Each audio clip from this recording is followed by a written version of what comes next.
What you're about to watch is new for our YouTube channel. It's an in-person interview with Father Cristino Bouvet. 3 years ago, this type of video would have been absolutely impossible for us. But it's only possible now because of you, our financial monthly supporters, and you, our audience who consistently show up and watch our content. So we want to say thank you. Thank you for allowing us to develop this channel. Thank you for helping us proclaim the beauty of the Catholic faith to a hurting world. We hope you're blessed by this new type of content. Father Cristino, this is the first live in-person interview like this. I want to thank you for your time. And as we were setting up the cameras to discuss other topics, you brought to my attention how you thought it's a valuable thing that people actually have a conversation nowadays. Mm-hmm. What did you mean by that? Well, I think that we are living in a time where it's very easy to hide behind a camera or a screen and let all of our interactions, even though they seem like they're with another person, they're still very one-dimensional. You're either consuming some content through social media, something online, YouTube, or you're putting it out, but you don't even know who you're putting it out to. Mm-hmm. And I think that there's some detriment to that because that's not an authentic human interaction. That's not the kind of exchange that really is only possible when two people sit across from each other like you and I are doing right now and just talk. Mm-hmm. You call it an interview, and I guess it's an interview of sorts, but I guess we're talking. Exactly. We're having a conversation. And I think that that's what's most meaningful about what you are making available through this new approach to what you and I have been doing for a long time already, I guess, and having these online conversations. But even again, through the medium of Zoom, something is lost. To say nothing of the technical problems we've had in the past where something didn't go the way we had planned. Right now, nothing can interrupt the fact that you and I are just having a conversation. Except the phone call. I could get a phone call at any moment. I did warn you about that, and so, but we'll see. Maybe my guardian angel will block the call, and we can just continue to have a good conversation. Well, as you know, my history has been in-person events, parish missions, youth events, traveling full-time. Started in 1999, so my ministry has been like in person, talking to people, looking them into the eye, and then COVID happened, and we shifted to this online thing that we thought would be very temporary, just flatten the curve. Mm-hmm. And then we'll go back and then we'll start parish missions again. As everyone knows, it didn't turn out that way. And 2 weeks turned into, for me, 3 years. And by that time, I feel blessed that people started tuning in. Our audience grew. And I thought, hey, I can do this at home and serve people, which is way easier on the family. However, it's a less human experience. Mm-hmm. Because you can't see the person who's watching us talk right now. It's less human. However, can you speak I don't want to shoot myself in the foot, but do you think it's valuable, nonetheless, to have lay apostolates like myself talking about the spiritual life, or let's even venture down another road, the state of the church? Mm-hmm. Is there a value in that, and is there a danger in this? Mm-hmm. I obviously think there's a value in it. And the fact that you have the viewership that you do, that you have the supporters that you do, it means that people are accessing something from you that is adding some value to their life, especially if it's helping them in their spiritual life. So I would never want to challenge or question whether or not there was some value to be derived from what you're putting out through your platform. But it, I think, has to just be acknowledged objectively as incomplete or less than what it could be, which you are familiar with through that dynamic of a person-to-person contact, right? The work you began and started in 1999, you called face-to-face, right? Oh, that's right. There's something about that name even that means you are encountering a person. And this is a big theme right now in the church. We hear a lot of these buzzwords getting thrown around a lot. And I think sometimes some of the people who have platforms like yours might use their platform to bash all of these words and make fun of the church at different ways for having a preoccupation with this sort of thing. I'm thinking about words like encounter or accompaniment. And we can belittle that or say, oh yeah, roll our eyes at these things. those are real things. They do matter. We need to be encountered, and we need to encounter another. Recently, we had the gospel now that we're back in ordinary time, the Gospel of John, the call of the first apostles. They had a face-to-face, in-person encounter with Jesus. And I always reflect on the beautiful little line included in John's Gospel when the first time they met him, he adds, and it was about 4:00 in the afternoon. That little detail says so much. That in-person, face-to-face encounter changed their lives so profoundly that however many years later that account was being written in what would become the Gospel of John, he remembered the time at which he met Jesus. And so we can never replace and we can never overcome all distances just because we have the social media, technological advances, the things that we do now. We can never replace what it means to come into contact with the other. And all of what you receive from being in their presence and interacting with them in the fullest way that we can as human beings. And so all of that is to say, I've loved having our conversations online and over Zoom or whatever our platforms are, but nothing can beat what we're doing here right now, that we sit across from each other and encounter each other, because that is how we were made. In the online world, there is certain topics that get an audience quicker than others. So people respond quicker to a topic of crisis rather than just affirming them in that they're loved. I've just noticed that, and anyone on YouTube knows this. You get the crisis of the moment that's trending, and then there's an audience that is looking for an answer. And part of me is like, I don't want to fall always into dealing with the crisis of the moment. However, people are looking for an answer. And so there's this tension sometimes. What do you speak to? What do you don't? Mm-hmm. And I find it difficult, but I do recognize when there's something that happens. I mean, I don't think it's a secret that the papacy of Pope Francis has been very difficult for many of us. And so it creates opportunities to comment. And so a great example of this is the last document that just came out, Fiducias Supplicans. Thank you. Everyone's favorite word right now.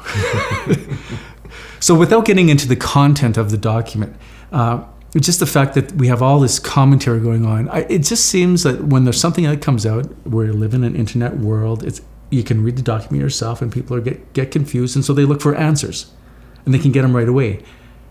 But it would be nice if the hierarchy would fill that hole. But I recognize bishops, they're busy. They have other things to do than respond to the latest document instantaneously that has just come out of Rome. So there's this tension. I think people want to know, well, what does this really mean? What did paragraph 31 really mean when it's a couple? So people look. And the first people typically are lay people, and there's a couple priests out there as well. But there isn't, beyond that, a bishop that's quick, like that. I'm not saying that they should. But what is your thought in that? Because people will, for the lack of a better word, shop around. They want answers. Mm-hmm. I think that's what it is. People really want answers, and they're going to look. Mm-hmm. So, apostles like mine, do you seek to provide that answer, or do you just let sometimes the hierarchy eventually speak, or sometimes the local bishop doesn't ever speak on that issue? Mm-hmm. What are you to do? I understand what you're asking, and I know the point you're making about people looking for something, especially in the midst of confusion. Whenever people think that they don't understand, or they know they don't understand, but they don't know why they don't understand something that gives the impression that it should be clear, they want to hear what other people have to say about it. I want to first grab onto the word that you used, an answer. I'm afraid that part of the problem that we live through right now, with everyone having, whoever has a camera can sit down and tell the world everything they think about something, is that we conflate our opinions with answers, and we don't give enough space to what it means to, or what is limited by having a response or reaction that doesn't necessarily amount to anything. We can respond or react to something without it corresponding to reality. And so there is a danger. You asked me if I thought there were any dangers. The danger is assuming that because I think it, that's the answer. But that might not be the case. And when you're commenting on something someone else has said, the only person who can really provide the answer to confusion that they have created by what they've said is themselves. That the person, the author of the confusion, has to be able to address that and clarify, or everyone else is only speculating.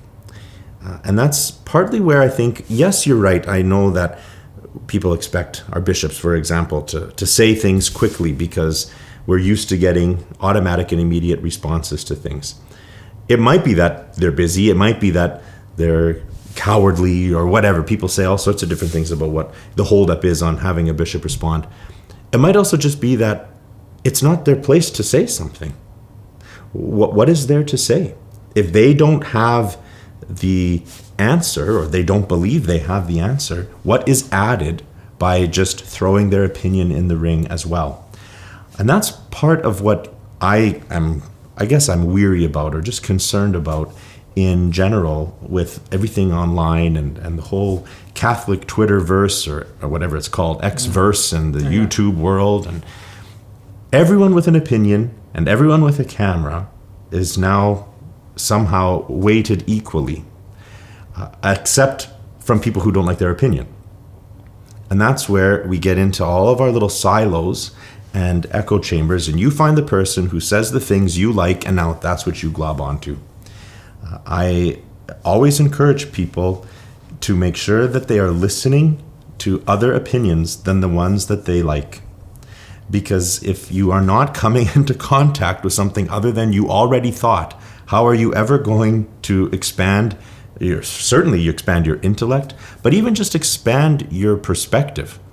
And I think that may be what is so challenging for some people who find difficulties inside of the pontificate of Pope Francis and what the last 10 years of life in the church have been like.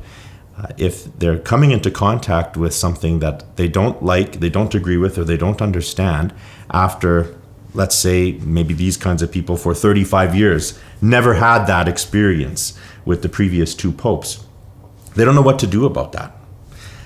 But maybe what there is to do about that is to just receive it and then evaluate it and try, based on what limited resources you might have, to figure out, how does this apply to my life? And lots of times I think we get worked up about things that don't apply to our life anyhow. And so we really invest more energy than it's worth. And those who think that they need to respond or react to everything, or be the first person on the scene with a comment, I'd ask them that question. Are you conflating opinion with answer? And so you mean the Pope's latest airplane interview might not be exactly relevant to my fathering with 7 children? Well, I think you might have a good point there, Ken. I think I agree with you. However, I do feel the temptation oftentimes to comment, and I don't most often. But it's good to remember that just because I hear something that I disagree with, first of all, it might not be relevant to my life at all. At all. We should be quick to listen and slow to respond. There are many times when I think we will realize there isn't anything of value to come from my deciding to weigh in on this or that topic. But other times, perhaps we feel like we have an obligation to do so. For someone like yourself, there are many people who are turning to you and looking to you for inspiration, for guidance, for encouragement. So it's not wrong for you to want to make sure that you're providing that. You are one among many. And I think the challenge that we face with the whole digital universe is you can't really live out that old adage, know your audience. That's what we're taught in the seminary when it comes to preaching and homiletics. We are preaching to this group of people. Many years ago, not many, probably at least more than 5 years ago, I ended participation in an apostolate online where every talk I ever gave and every homily I ever preached was posted to a blog. Mm-hmm. And it had a lot of readership and a lot of traction and was shared widely. And there were times that I was shocked to discover that hundreds and sometimes thousands of people were listening to my homily. And at some point, I actually became quite concerned about the fact that I couldn't tell sometimes who I was writing my homily for. Was I writing my homily for my parishioners to whom I would be preaching that Sunday? Or did I have Swords of Truth in mind, which is the name of our blog? Right. Who was I writing my homily for? I don't know who was watching Swords of Truth. I don't know who was listening to my homilies online. But I know those people that are sitting in front of me. And I had to preach to them because I was sent to them to care for their souls. And so what I thought the world wanted to hear Father Cristino preach about was irrelevant if it's not what these people needed to hear from Father Cristino on that Sunday's readings. And I was kind of confused about that at the time, about what do I do with this? Am I making something out of nothing, or is there something to be said about this? When we're speaking into the camera and we don't know who's listening, you just don't know your audience, plain and simple. And that's why I think it's important that people who decide they want to listen to someone else's conversation be welcomed in. Here it is. But right now, you're my audience. I'm your audience. We're talking to each other. And if someone else can bear some fruit from out of that conversation, then fantastic. But this is what the authentic human experience is. So, what stood out to you in this discussion and why? Please comment below. I always love learning from you. And just a heads up, we're going to be having more in-person discussions just like the one you saw with Father Cristino, but with other guests as well in the future on this YouTube channel.